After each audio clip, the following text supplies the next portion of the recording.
Okay, we are we are in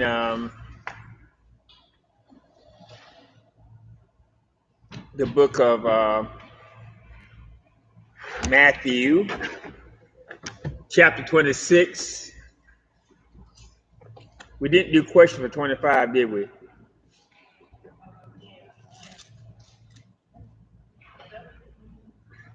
Let's go ahead and do chapter 26, and then we'll come back. Matthew has 28 chapters, and 26 has 75 verses, and we want to make sure we can sort of engage in those 75 verses as much as possible. Prayer has been established. Ms. Cotton did the prayer. We're glad to see Brother Harvin here today. Let's give him a hand.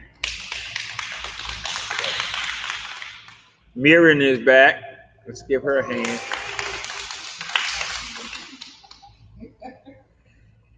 And all is well in, that's what we call the church, Loveville. Well, Pastor, I have to say to you, I really enjoyed your sermon because you put power on one side, but struggle on the other side. That was good. Did you realize you did that? What sermon was that? Oh. They run together at times. Yes, ma'am. I tried to my testimony, and that's what we ought to do.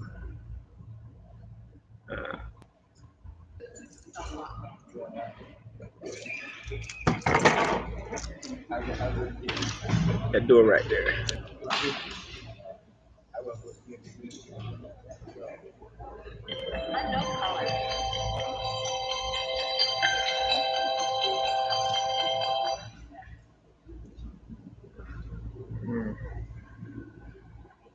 I'm putting my phone on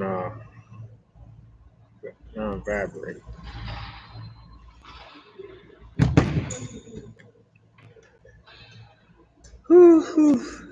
Elaine hesitant. Go in. You can turn the light on. Okay.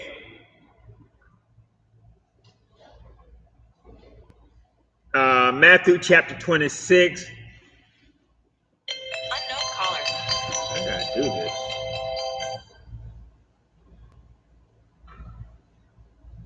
I got it down mute, but it's still ringing.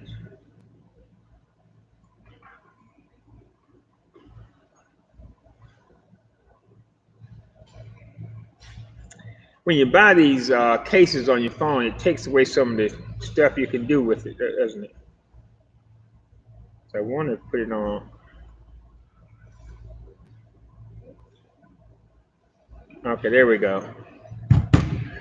All right, we're here. Facebook fans, YouTube fans, thank you for being patient with us.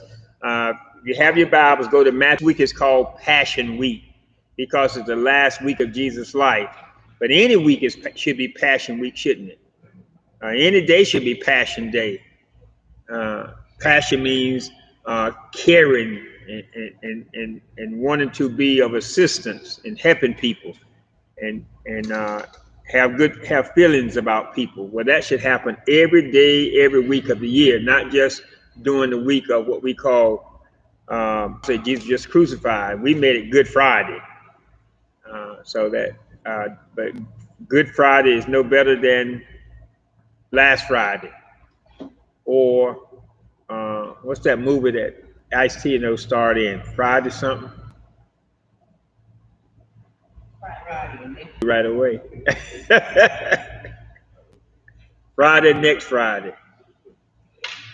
Good to have reruns on TV or something. But anyway, Jesus had just finished talking to the Pharisees and the Sadducees and the elders and the chief priests. Now he begins to talk to his disciples. When Jesus had finished all these words, he said to his disciples, the word disciple means one who learns and one who follows. One who learns and one who follows. So you are a learner and you are a follower of Christ. Anybody who learns anybody who follows can be considered a disciple. You know that after 2 days, the Passover is coming. Now, another gospel says in 6 days. So this would be maybe a Wednesday. This could be the Wednesday. Passover is going to be that Friday. So on that Wednesday, and the Passover is that Friday because on Passover, the lamb was slain in the Old Testament.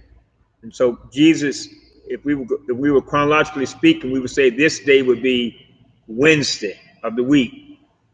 And Geico would say, hump day. Anyway, you know that the Passover, and the Passover is just that Jewish holiday, a Jewish feast in which the blood of the lambs, in the Old Testament, it doesn't say lambs, Lambs. It says the lamb was slain and they put the blood over the doorpost. You know, it had to be thousands of lambs that had to be slain for the go over everybody's house, the blood. But the Bible doesn't, to keep it in connected with Jesus, the lamb was slain, not lambs, but the lamb was slain. And so the death angel just passed over, and that's how they got the word Passover. He passed over house, and the Son of Man is to be handed over and for crucifixion. So crucifixion was the Roman death sentence. The Romans had an execution called crucifixion. And Jesus said, I'm going to be crucified on Passover. He makes it plain for his disciples to see. And when he said this, then the chief priests and the elders of the people were gathered together in the court of the high priest named Caiaphas. Now, Caiaphas was the high priest that was appointed by the Romans. Actually, he was the son-in-law of Annas, the real high priest. So it had two of them. One was older and had sort of been set aside, but the people had recognition of him. And the other was younger, and the Romans talked with him. So at this time, there were two high priests. In a sense, even in Rome today, there are two popes, aren't there? One had to step aside because of the sexual scandal that was about to fall out, and he had to get out of Dodge. And the other Pope Francis came in. So one is still living, isn't he? Pope Benedict. So there are two priests at this time. But what they did, they plotted together to seize Jesus by stealth and kill him. Or they want to do it underhanded at night. The word stealth, of course, means, if you're talking about airplanes, flying under the radar without detection. And so but that wasn't their plan. But no matter what man's plans are, God's plans always come out on top. But they were, look at verse 5, but they were saying, not during the festival, otherwise a riot might occur among the people. So they're going to wait until after everybody went home, maybe it's Saturday or Sunday or Monday or something like that. They probably want to kill him on that Sunday or that Monday after the Passover. That's what their plans were. Now Matthew takes us to a scene where when Jesus was in Bethany, the home of Simon the leper. Now in the other gospel says he was at the home of Mary and Martha and Lazarus. So we surmise from that Simon the leper was the father of Mary and Martha and Lazarus, the one who'd been raised from the dead. And that Martha had a lot to be thankful for. Her father was here from an incurable disease called leprosy, and Mary and Martha, and their brother was raised from the dead because of a fatal disease. And so Mary and Martha had a lot to be thankful for. And Mary was very thankful because she was always at Jesus' feet, and Martha was always preparing a meal. So Jesus at the home of Martha and Mary and Lazarus, and they call him Simon the leper. Now, he wasn't a leper at this time, but he used to be. A leper was one who was cast away from the house, put away, couldn't come close to people. They were put in a colony by themselves. They were ostracized and put away from that they couldn't associate with people. But apparently, Jesus had healed him, but he still kept the title Simon the leper. His test, as I said before, had become his what? Testimony. Everywhere he went, he could say, I used to be a leper, but now I'm cured. Isn't that what we used to say? I used to be a drunkard, but now I'm cured. I used to be an adulteress, but now I'm cured. I used to be a sinner, but now I'm cured. You know, all those things.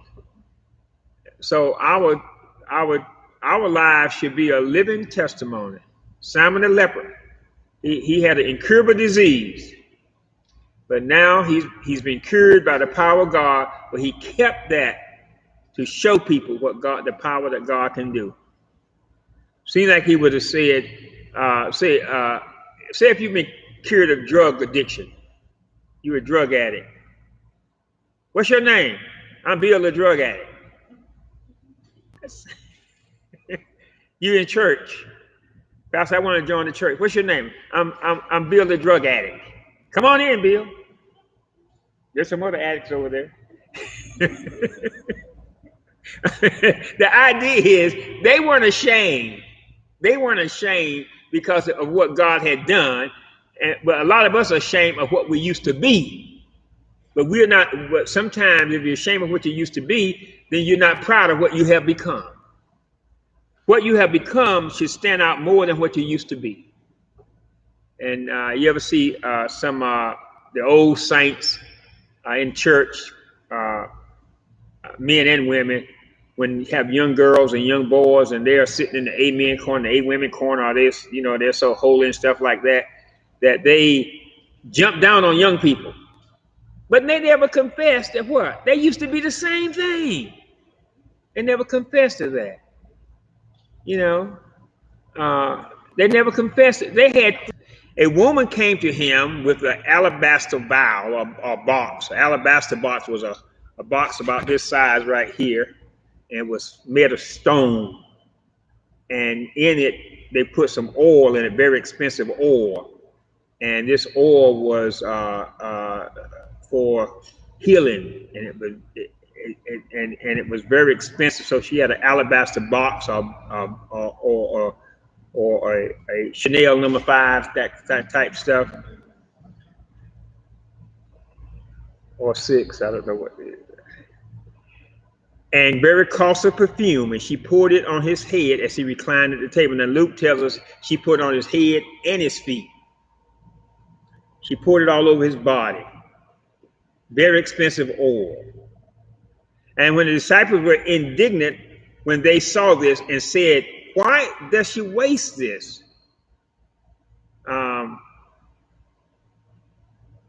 Now Judas was the one who was leading that. He was the treasurer of the group, and he was the one who first complained, "You're wasting the money. You're wasting this money on Jesus," because this was probably a day's wages, a year's wages rather. It may equal to like $70,000, and she was pointing on his head and his feet. And Judas was saying, "Hey, you could take that money and give to the poor." Let's read it now, verse 9. Verse 9. "For this perfume might have been sold for a high price and money given to the poor." That's what Jesus said. That's what the disciples said. But Jesus, aware of this, and said to them, "Why do you bother the woman? For she has done a good deed to me." What has she done? She had given Jesus her best. She didn't care about the cost. She didn't care about the cost. She knew that he was going to die, and she was sort of anointing his body. That was important to her. And this was Mary who did this, by the way. Mary, Martha, Mary is the one who did this. Martha was preparing a sandwich or something. And for you always will have the poor with you, but you do not always have me. Now, when you hear that statement, you always have the poor with you, it probably better reads, but I will not always be here physically. So she's doing something that she won't have a chance to do anymore because I'm going to be crucified in 2 days. But you can always have opportunity to help the poor. Now, the thing about that, Judas wasn't really concerned about the poor. That was a ruse. That was a smoke signal stream. That was a distraction. The poor wasn't his consideration. It sounded good. That's what a politician would do. It make it sound good. I'm concerned about the poor. It's like when they take the kids come across the border, some official will say, "Oh, we're concerned about the women and children separately." They're not concerned about that. They're concerned about the people coming across the border. Just tell the truth. You could care less about the babies and the children. That's just a distraction. Or people taking advantage of people anywhere in the world.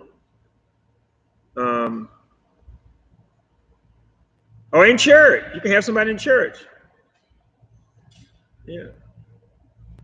Our concerns are different. Okay, verse 10, but Jesus aware, meaning that he read their thoughts and their minds. That Jesus, he's good at mind reading. Verse 11, you always have the poor with me. That means you always have the opportunity to help the poor. For when she poured this perfume on my body, she did it to prepare me for burial.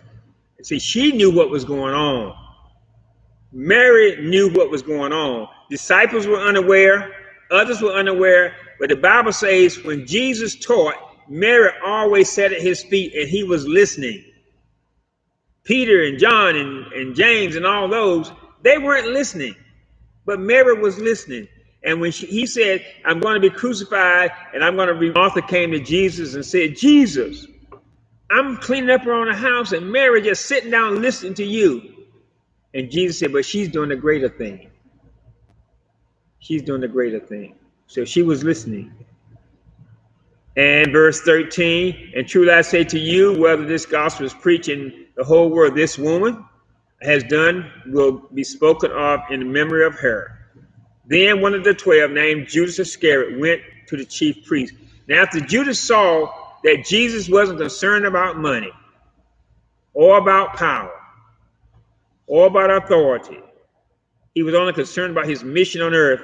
Then Judas said himself, I got to change his mind. I don't think Judas intended to have Jesus killed. I just think he had to go to another direction. I don't think he wanted Jesus to be killed. We'll agree that later. So he wasn't looking to have Jesus killed. He wanted Jesus to be forced to become a revolutionary, to be forced to become a leader, and to be forced to get an army and be forced to run Rome out of town. He had seen what Jesus can do, walking on water, healing a man from the dead. So he saw the power that Jesus had. He said, this man is serious. This guy's serious. He said, I got to change his mind.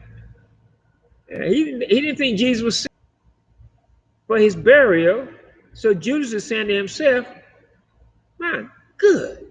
I got to get this guy. He lost his mind. So he wasn't trying to have Jesus killed.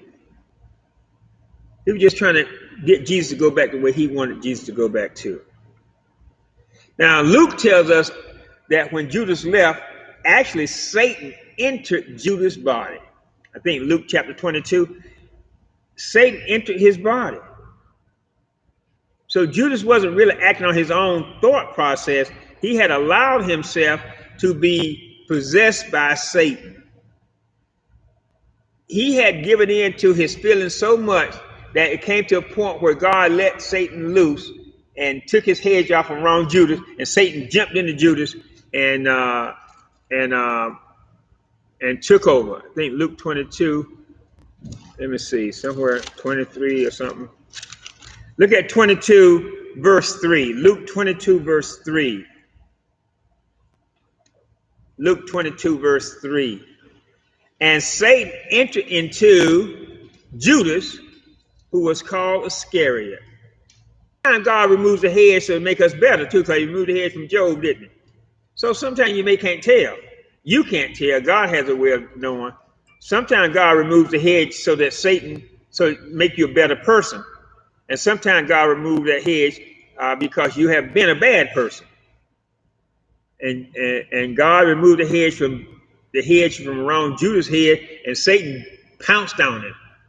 The Bible says in Luke 22, verse 3, Satan jumped into him. There's somebody listening to me now, and there's Satan jumping into you. Can you be possessed by Satan? Of course you can be. Can a Christian be possessed by Satan? Of course they cannot be. They cannot be. But people can be. And so Judas going to betray Jesus, verse 15, chapter 26 of Matthew, and said, "What are you willing to give me?" That's what the chief priest said, to betray. Judas said to betray Jesus. And they said 30 pieces of silver. 30 pieces of silver was the amount of money that was paid for a slave in the Old Testament, a servant. And so actually Judas was getting the amount of money that a servant that you get for a servant. So once again, just the amount of money shows us that Jesus is our what? Servant. And from then on, they began looking for an opportunity to betray Jesus. From then on, he began looking for an opportunity to betray Jesus. So they had said afterwards, but now when Judas came to them, they thought, hey, this may be a good time right here. Okay, now it's Thursday morning. Now it's Thursday, the day before Passover. Now on the first day of the unleavened bread, the disciples, Passover and unleavened bread lasts for 8 days, by the way. First day of the unleavened bread, the disciples came to Jesus and asked, "Where do you want us to prepare for you to eat the Passover?" Thursday morning, they're going to eat it that night, the Passover meal. Unleavened bread. Now, why they have unleavened bread? Because at the time that the Jews came out of Israel, they didn't have time to put leaven in the bread. Leaven is yeast, make it rise and look beautiful. They didn't have time for that. They just throw it in there and cook it right away. And so unleavened bread.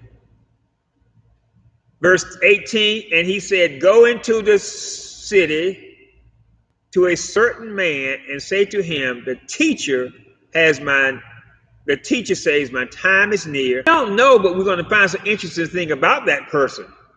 Apparently, either someone Jesus had met before or someone that God has set up for either case. And Jesus said, "I'm going to eat at your house tonight, and I'm bringing some friends." Now, it's one thing to invite yourself, the other thing to invite other folk. Have you ever had a meal and they bring friends with them?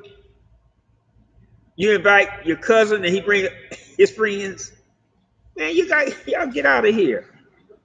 I just cook for you. Anybody ever done that? You invite one person and a whole all of them get out the car. Yeah, especially at homecoming. Anyway, Jesus coming, tells a man, "I'm going to come to your house, I'm going to eat, and I'm bringing my 12 disciples. And the disciples said, whoa, Jesus.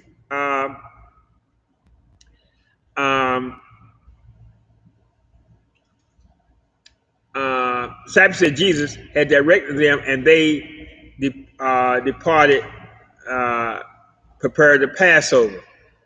Now, the book of Luke, I think, or Mark, says that the disciples asked Jesus, did I see it here? Is it in here?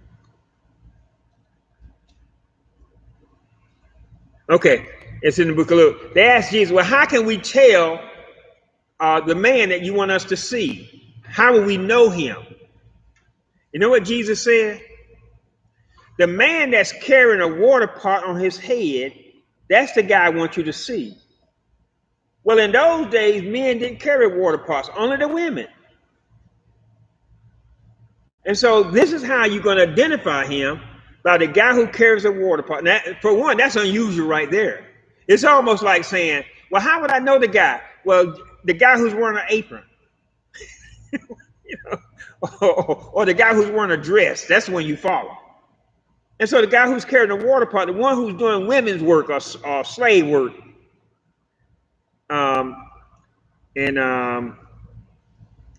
want to read that? Y'all want me to read it for you? Where Mark 14? Is that it? It's interesting. It's just the Bible just makes it so you have to disbelieve the Bible. Mark 14. Where is it? Verse 13.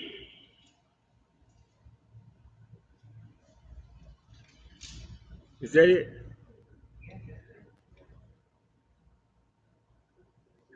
Wait a minute, I don't see it there. Okay, here we go.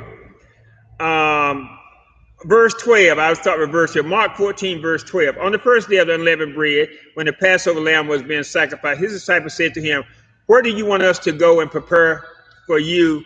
And a man will meet you carrying a pitcher of water. Follow him." Well, the thing is, if you were rich, number one, you didn't carry water. And if you're a man, you didn't carry water. That was a woman's job. Remember when Jesus went to the well at Samaria? The women came to the well to get the water. Men didn't carry the water. I don't know. Some of them don't carry water now.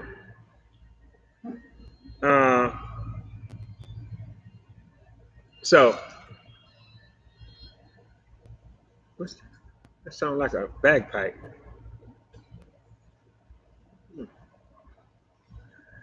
Thought somebody having a Scottish ritual or something. All right. So it's interesting that happened. And so the disciples, verse 19, chapter 26, Matthew, the disciples did as Jesus had directed them, and they prepared the Passover. And when evening came, Jesus was reclining at the table with his disciples, maybe around 9 o'clock p.m. at Thursday night. And as they, "Lord, certainly not I." And he said something in verse 23, interesting. He said, "He who dipped his hand with me in the bowl is the one who betrayed me." Now, it seems like from what Jesus said, the proximity of that person must have been real close. So it appears, not from the picture of the Last Supper that Leonardo da Vinci painted, because he has Judas at the end, but he was just painting the picture. But it seems like from the language here that Judas was right beside Jesus. One who dips with me will betray me.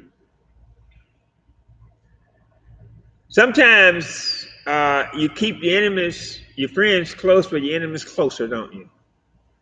Judas is sitting right beside Jesus. Now, one thing, he carried the money. He was a treasurer. And another thing, Jesus had never indicated that Judas was a liar. Jesus knew, but Jesus never indicated it that. We'll see a little bit up front. Not all sinners sit at the back of the church. Some of them sit on the front row.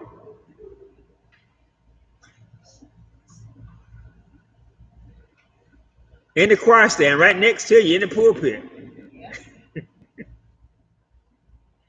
We always think that the worst people sit at the back. Maybe not. I don't know. What do you think, Miss Elaine? They sit everywhere. They sprinkle across.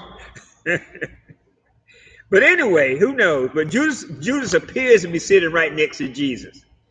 And the Son of Man, it is said, verse 24, just as written of him, but woe to the man by whom the Son of Man is betrayed. And listen to what Jesus said. It would have been good for that man if he had never been born. For what he's going to do, it would be good he's never been born, because he's going to spend the rest of his life in hell. So it would have never been born to experience hellfire. And Judas was not, Judas who was betraying him said, "Surely not I, Rabbi." Now, one thing Judas never called Jesus, he never called him master. He called him rabbi, he called him teacher, but he never said master. He never said Lord. None of the dealings, the disciples would call him Lord, but Judas never called Jesus Lord, because Lord meant that I, in agreement with you, you're over me. You're my Lord. You're my master. You're my controller. Judas never said that. So he had never really given his heart to God. Now, Peter denied Jesus too, but Peter had given his heart to God. Judas was one of his disciples, but he had never given his heart to God. So he never called him Lord, Rabbi, teacher, something like that. And Jesus said to him, you have said it. Jesus said, yeah, you said it. And while they were eating, now, at this point, the other gospel says that Jesus tells Judas, go and do what you got to do and do it quickly. The disciples think that Judas is going out to buy some more food to eat. They have no idea. So sometimes if you don't like a person and you got several people in your house, several family members, and one of them you don't like, you should never do what? Make that person feel any different. When that person leaves your house, they think that you love them just like an 8th cousin. They all visiting. 2 of them you just don't care for. But when they leave your house, they all should think what? You love them all. Because you're not going to treat them any different.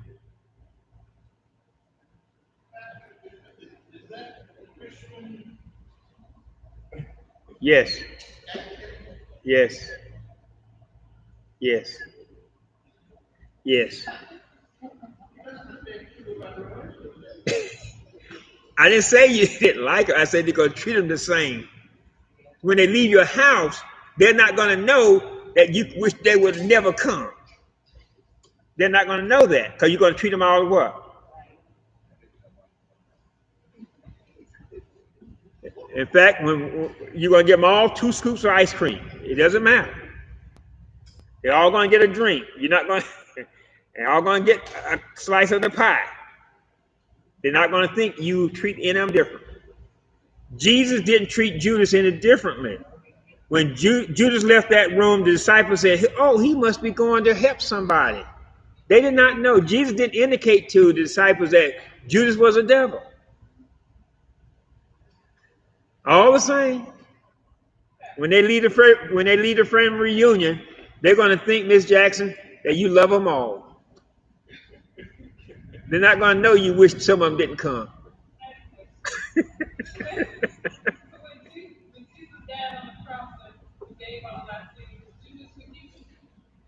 No. You can only be forgiven for those who accept Christ. There's a sin that cannot be forgiven for in this world or the world to come called blasphemy against the Holy Spirit. That is the sin of dying without accepting Jesus. So no, he wasn't forgiven. He would have been, though, because when Jesus dipped his hand with Judas into the bowl and they drank, that hand dip was a form of what we call a toast. And you don't toast your enemies. Who do you toast? Your friends. You wouldn't toast your enemy. If you didn't like somebody, you wouldn't toast them. You toast your friend. So Jesus was saying to Judas, in a sense, you're still my friend. You don't have to do this, Judas. And he toasted Judas, and Judas did it anyway. So no, Jesus would have forgiven him if he had come back. He would have. But Judas made that decision. All right, Brother Stewart, anything about that? You got to love them all. Oh, well, they gotta love you. They should. Well, actually, they should love you, but they're not here, so we can't deal with them. It's hard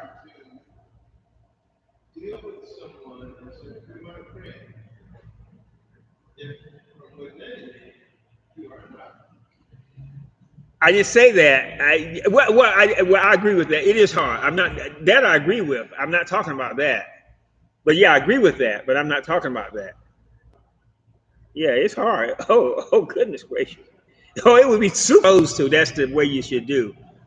You know, when they leave your house and you be saying goodbye, they think you love them. They're not thinking, I hope you never come again.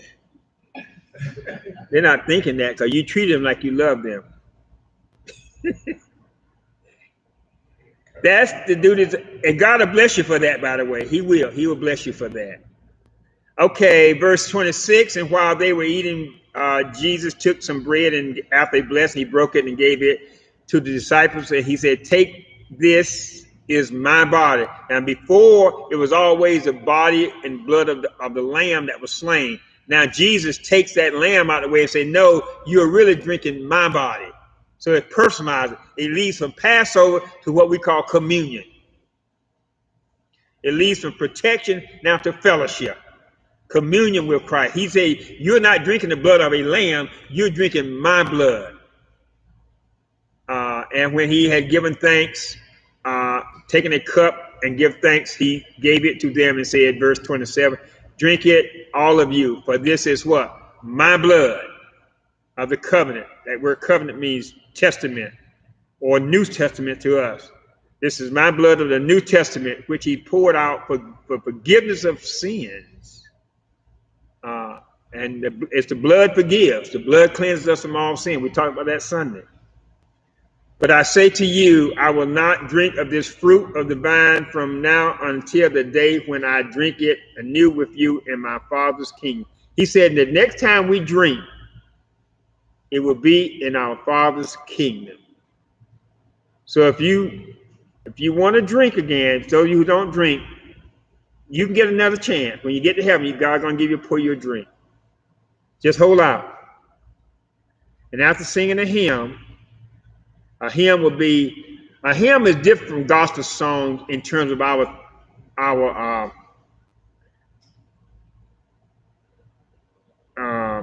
can't think of the word. Our definition of them. Our definition, church definitions, not biblical definition, church definition. A hymn, one that highlights God. A gospel song highlights us. A hymn would be something like "Amazing Grace" or what else could it be? Give me another hymn. "Great Thy Father" or something like that. "Almighty Fortress." That's a hymn. A gospel song would be something like, "I'm climbing up the rough side of the mountain." Not God, I'm climbing up. See the difference? And so gospel songs are good, but hymns, gospel song talks more about what we got to do. And hymn talks about what God has done. And they both have their place in society, in church. And the beat is just something different. I mean, the beat doesn't matter.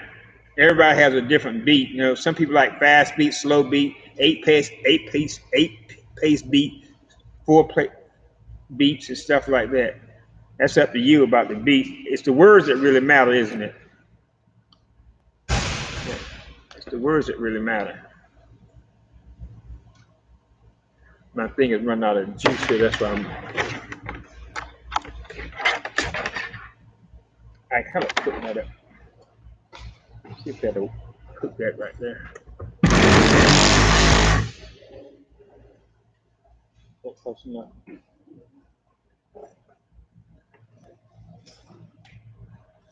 Oh. Okay, hold on, okay, there we go. All right. Okay. Is that Miss Stewart? That's sort of right, isn't it? I have no authority in this area. I just don't know what I read. Okay, yeah. Verse 31.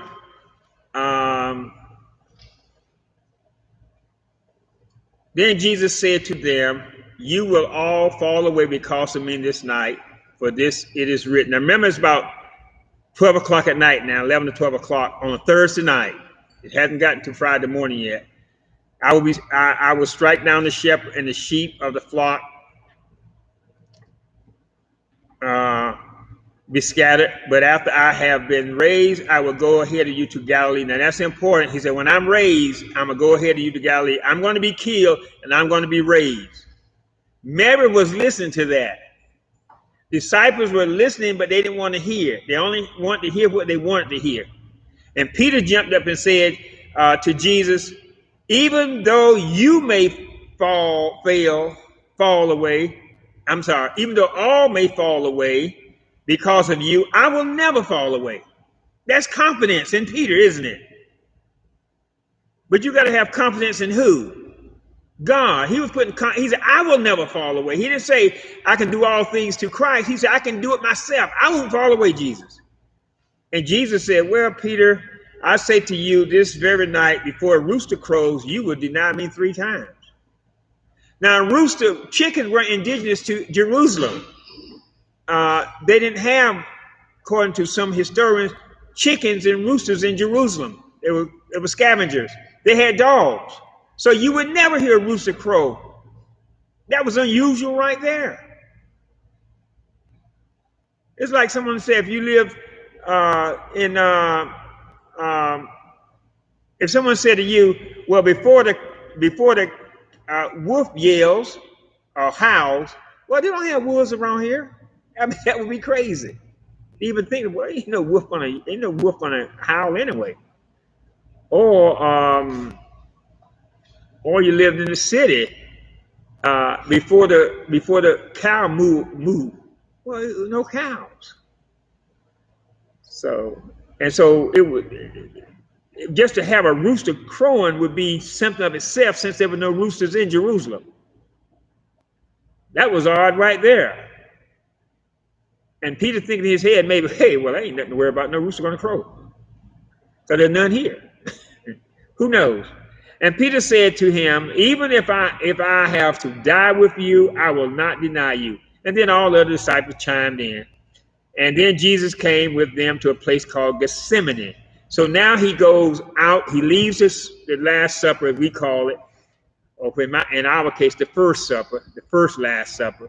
He goes out about a half a mile away to a garden grove of trees, olive trees, called Gethsemane. And now he's sort of sitting there in Gethsemane. Maybe it's 1 o'clock in the morning, Friday morning, early Friday morning, about 1 a.m. And said to the disciples, sir, sit here with our closest friends, his 3 closest disciples, Peter, James, and John. And he went a little farther. Someone said a stone's throw away, about the length of a football field, and he began to pray. Bible says in verse 38, then he said to them, my soul is deeply grieved. Now, in the other gospels say that perspiration fell from his forehead in the form of drops of blood. There's a medical term where if you get so afraid, your blood will mix with your sweat glands, and it appears to be bleeding, but your blood has mixed with your sweat gland. That's a type of fear that can happen when you get that afraid, that stressed out. Hemoglobinosis or something to that effect. I'm not sure I'm pronouncing it right. But they said that Jesus was so stressed out because he knew what he had to face. And what he had to face was something he'd never faced before, that he's been separated from God. Not dying. A lot of people have died on the cross. A lot of people killed and beheaded and all that. He wasn't afraid of that. He was not afraid of physical death. It was a spiritual death, being separated from God. And so he said, my soul is deeply grieved to the point of death. Remain here and keep watch. He was so grieved that he asked these guys to stay with him. Nobody wants to die alone. Nobody wants to die alone. And Jesus was praying. I think he was praying. If you go to Psalm 16, the psalmist talks about what Jesus was saying, I think, in the Garden of Gethsemane. He was repeating scripture.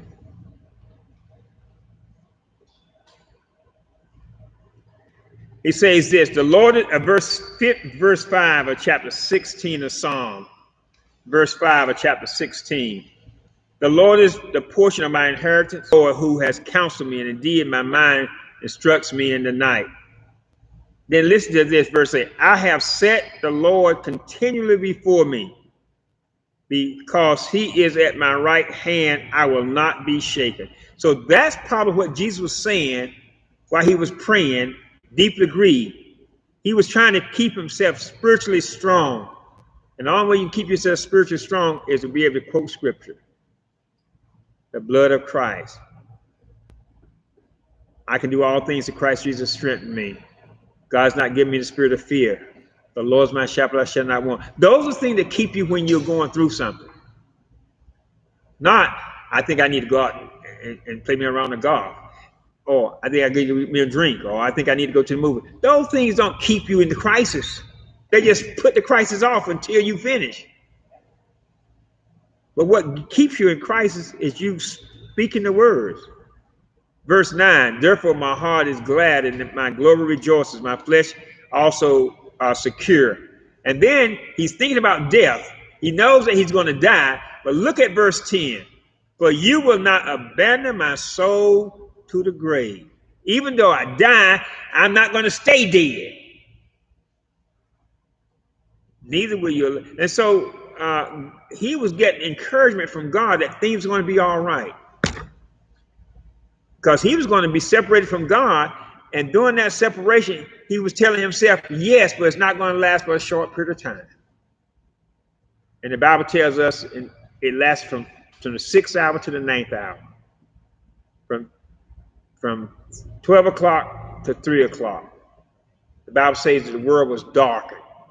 And for 3 hours, the sun didn't shine. The sun was high noon, but it was completely dark. At that moment, Jesus was dying. And then he cried out, my God, why hast thou forsaken me? So that's what he went through. And that's what he was praying not to get through. And he went a little, verse 39, back to Matthew 26. And he went a little beyond them and fell on his face and said, my Father, if it's possible, let this cup pass, the cup of separation, but yet not as I will, but you as you will. Keep watch with me 1 hour. I'm here struggling, and you just could not stay with me 1 hour, just keep me company. They were sleeping. Sometimes when you're going through something, other people don't feel your pain. They don't feel your pain. So that's why they don't have it as concerned as you do. Someone was telling me about people who don't have health insurance and all that, and about Obamacare and all that. And I said, well, people who don't have a problem with health insurance, they don't feel their pain. It's not a big deal to them. It's not a big deal because you don't have to. You don't feel their pain.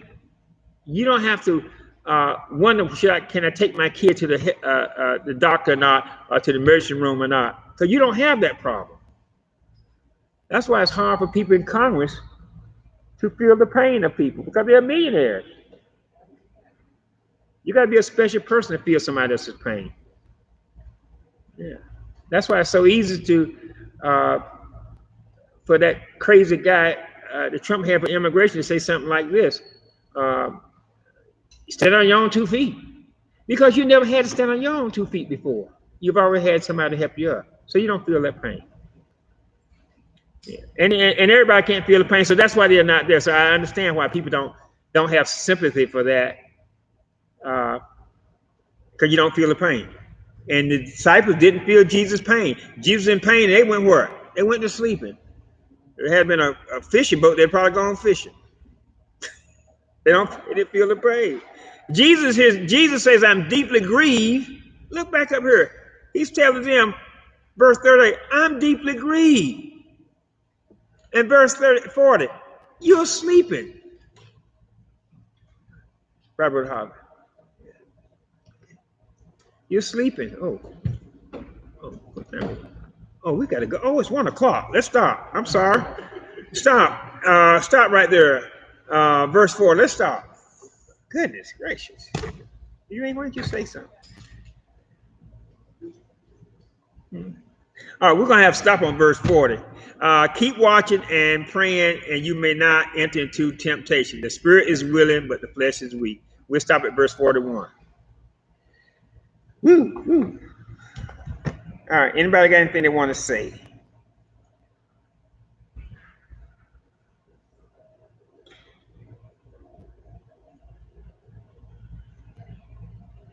let's do. Can we do the chapter question 28 chapter 25 chapter real quick? We did 25. We didn't do 24. Oh, we skipped 24, but we did 25. Well, that makes sense. Why we skip 24 quick? We still don't have them.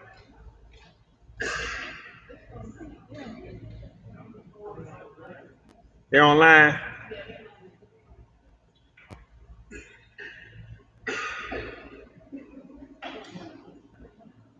Okay, I got 24. Okay. Let's do 24 question real quick so we'll get up to date. Go back to chapter 24. How many questions is it? I hope it's not many. It's 16 of them. We can do it in 6 minutes. Chapter 24. Question number 1. What was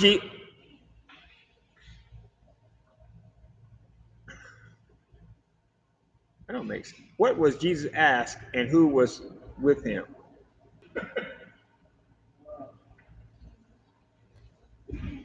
Go to, okay. Okay, what did Mark 13 say? Okay, 13 verse 1 to 4. What did they ask Jesus? 4 it says, tell us when all these things will be, and when will the sign of the end come? Or when to be fulfilled. Okay. All right. What did the disciples question pertain to verse in Mark? The end times, yes. Is this the book of Mark?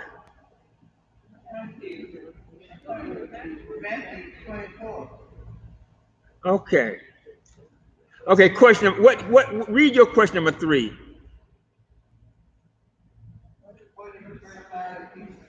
And that's out of Mark. That's out of Matthew. Okay, all right. Okay, we're all on the same Bible, I hope.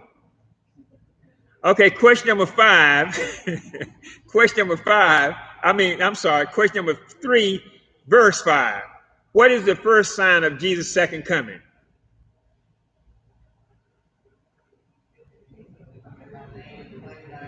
Deception. Yeah, deception. Whenever somebody deceives you, that's a sign that what's to follow is not good. When you marry somebody or you have a friend, what's the first sign that they're dishonest or that they are not a good person? Deception. When they claim to be somebody or they're not. Deception. Then if they once they deceive you, you can expect things not to get better. Question number 4 rather, verse 6 and 8 rather. What are some of the other signs of Jesus' return? 6 and 8.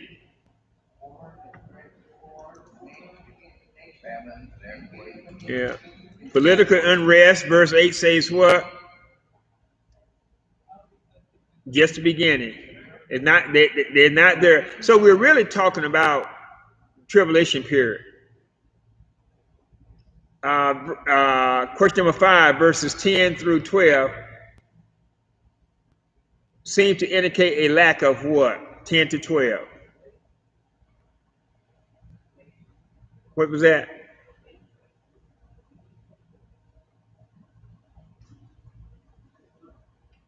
Lack of what now? They're 10 to 12. They'll betray people, misled, lawlessness. What's that a lack of? Yeah, compassion. Compassion for folk. Yeah. Question number 6. Why did Jehovah's Witness group misinterpret verse 13? Why did they misinterpret verse 13? But the one who endures to the end he will be saved. Why do they misinterpret that? Okay, you may not know anything about your witness. Because they base it on works, not on grace. The one who endures to the end means the one who had to work. But you're not saved by your what? You're saved by God's grace. You're not saved by your endurance. You're saved by Christ's endurance. And they make it on them. And we make it on who? That's why they misinterpret that. They're wrong. They're wrong in that area, by the way. Question number 7. On God's calendar, when does the abomination of desolation take place? On God's calendar, verse 15. We'll turn to Daniel. On God's calendar, it takes place when? Right in the middle. Great distress. Nothing that's never been seen before.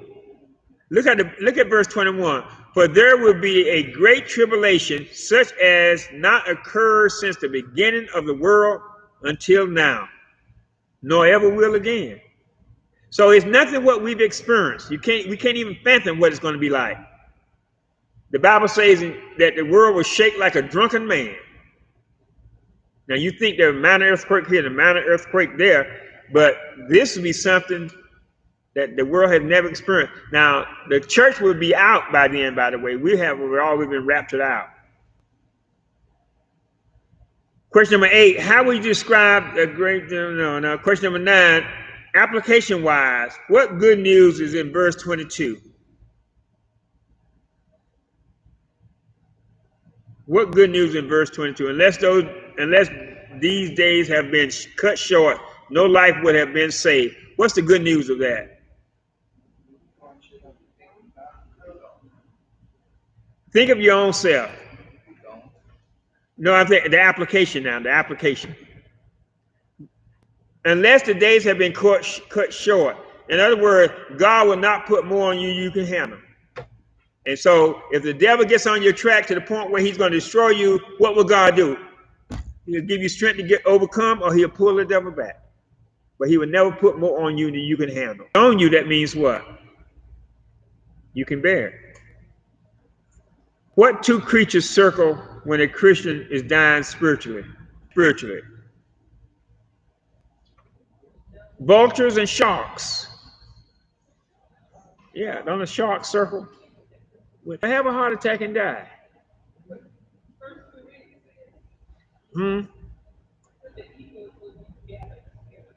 Well, actually, eagles don't eat dead meat. It should be, that probably wouldn't be an eagle. You can't feed an eagle a piece of dead meat. They want something fresh. But a vulture, you can feed anything.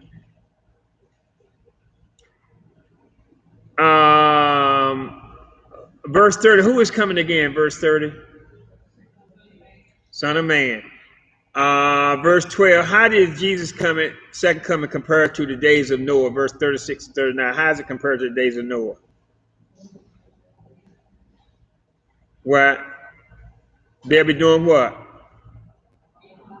It won't be thinking about his second coming. You'll be paying bills, watching TV shows, waiting for the next episode of Haves and Have-Nots. You won't be thinking about. You'll be looking for next week. You'll be setting your VCR, even all sorts of stuff. Planning. So you won't be thinking about it. Question number 40 to 51. How can you apply the Boy Scout motto to verses 40 to 51? What's the Boy Scout motto? Always be prepared. This is the virgins, aren't they? 5 virgins were not prepared, were they? Question number 15. What does verse 47 indicate in reference to Christians in heaven? Verse 47. Reference to Christians in heaven. Christians in heaven. What is verse 47? Truly I say to you that he will put him in charge of all his possessions. Rewards, yes. There are rewards in heaven. We don't know what they're like, but they are, because God says they're rewards. And we're going to have to stop here, Facebook fans. Thank you. Matthew chapter 20. I don't know. Miss Elaine. Brother Arch. Brother Stewart.